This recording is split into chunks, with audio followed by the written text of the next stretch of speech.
Done for us so far. Mr. Scott? Listen more. Right, we'll get going. Please remember to silence your cell phones and then give your name and affiliation before asking a question.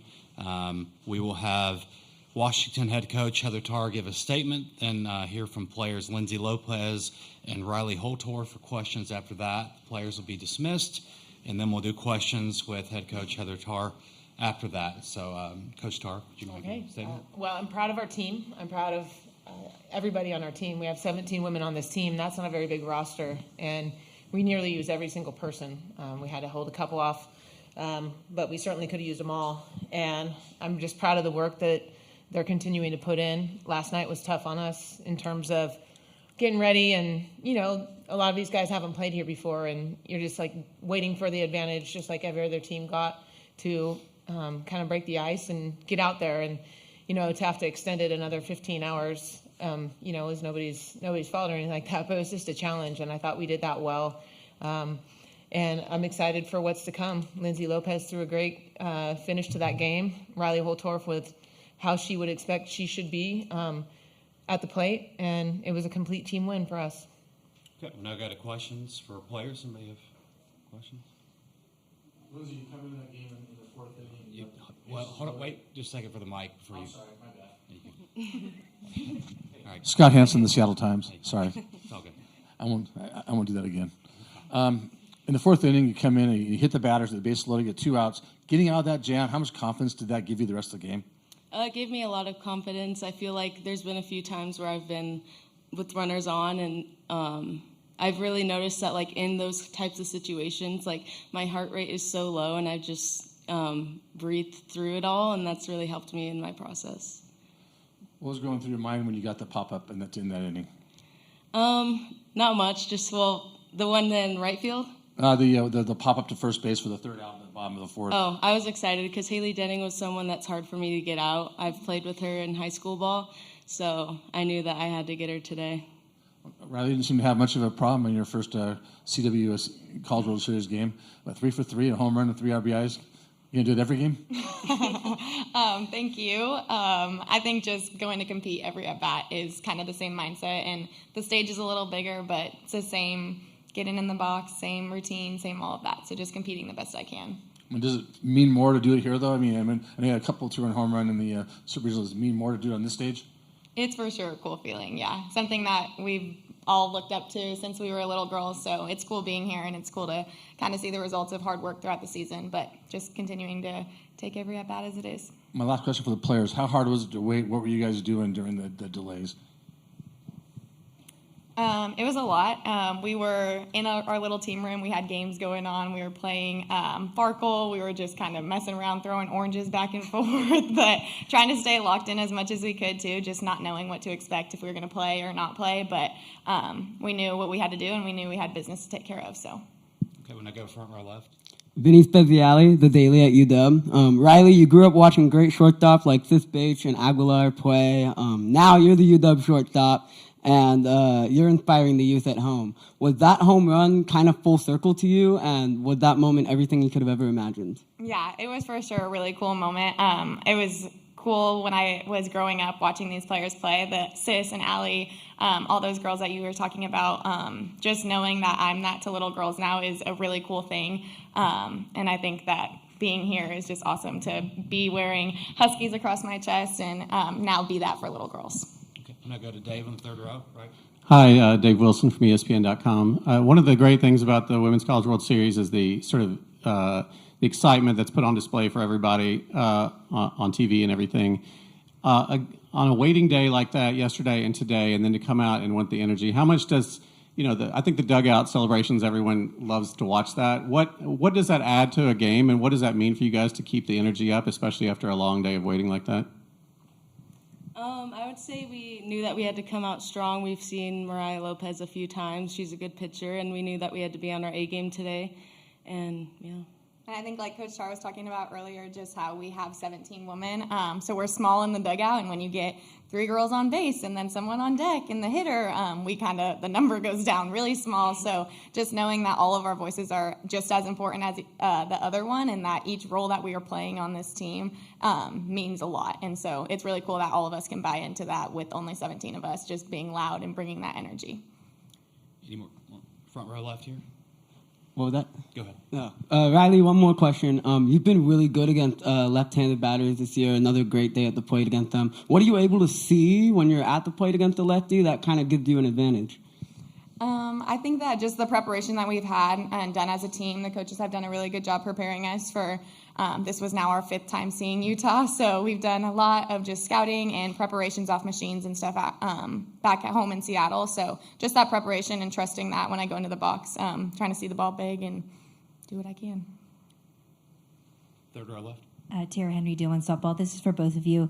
I just want to know what it felt like to get that first game under your belt here at Oklahoma City at the Women's College World Series. Lindsay? Yeah, I would say it feels really good, but I still have that headspace of we're not done. We still have a lot more to do. Yeah, I'd agree with that for sure. We're not done yet, but I did have the butterflies, the nerves going out there, and then once Kelly threw me the first ground ball, I was like, okay, I can settle in and just be here with my teammates, same game. It's kind of a surreal feeling being out there, but it feels really good to just have that one done, get a W, stay in the winner's bracket, and just know that we're not done yet. We've got more business to do. I think we have time for one more question for players. Okay, we get the Zoom one. I guess let's go to Alex Behar on Zoom. Hi, this question is for Rylee. Just kind of from a defensive standpoint, obviously Utah has a tendency to put a lot of runs on the board really quickly. How did you guys as a defense kind of try to figure out a way to mitigate that as much as possible? Yeah, Utah's a good offensive team, and they're fast, and they put a lot of pressure on the defense. So just working at practice to get balls to first as quick as we can, and trusting each other on the field. Me and Sai play really well next to each other. She's at third base, and it's a lot of fun. We kind of know where each other's at and stuff. But just the preparation of playing quick and knowing that we can do it, being clean and working behind our pitchers. It's fun playing behind them, so they make it pretty easy. Okay, thank you, Rylee and Lindsay. You're wrapped up. Yeah, thank you, guys. Thank you. Questions for Coach Tarr now? Front row right. Sorry, Coach, can't get off that easy. Were you nervous about how the team would react to the break yesterday and how it came out? That's pretty unusual. Yeah, this thing, just for the most part, I mean, the seniors, when they were here last time, they were freshmen, so I don't think we really had any of those experiences with them. So it was just more so, all right, like, let's just hurry up and get to that game. And we almost didn't even want to take BP because sometimes it gives you a little bit more anxiousness. And we already kind of had taken our pre-BP yesterday. But just for the most part, I knew that they were going to be okay. They were pretty lighthearted and just kind of almost like caged beasts in a way, like, let's go. But then it's a common opponent. So that puts another weird situation out there where you're not like unfamiliar in any way. But I was like, we were all anxious and anxiously awaiting it. When did you find out? I didn't see the time of the game till about 11:30 last night. Did you find out before that or that time? And did the players stay up and to wait to find out what time the game was going to be at? We kind of had an idea that it wouldn't start before noon, which was a really good thing for our sleep because we did still have to wait until about 9:30 before we left. And then our food was en route from one place, and then it had to come here and then go to the hotel. So those things always extend the evening. And then obviously as coaches, we have to prepare for the worst. And if we didn't win this game, we would have had to have been prepared for the next opponent. So we at least stayed up to see who that would be if we didn't take care of business this morning.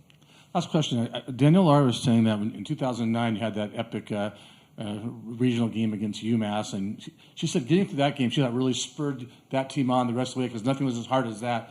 Do you think that the epic game you guys had against Muniz could have the same kind of, catapult you guys like it did in 2009? Yeah, I think when weird things happen, like they kind of extend your life or they extend you past what you thought you could do, it changes your brain space and it allows you to really stay tempered in moments that might otherwise feel pressure-filled. So I think for this group, that was a really good thing to have happen. And I think our overall mental game improved from that day. More questions for Coach Tarr? Congratulations, Coach. Your first Women's College World Series wins in 2019, but a lot has changed in the last 4 years. How special is this moment for you?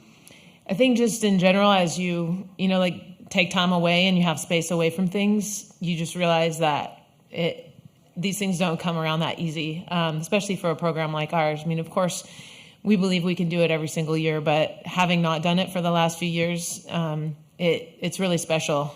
We really care about our people and how we do it, and we're just really trying to soak it in, but also just continue to get better and see how long we can play. Last question. So Malin called for the coach to come in the circle in the first inning, and Lindsay started warming up. Is everything all good with her? What's that kind of update?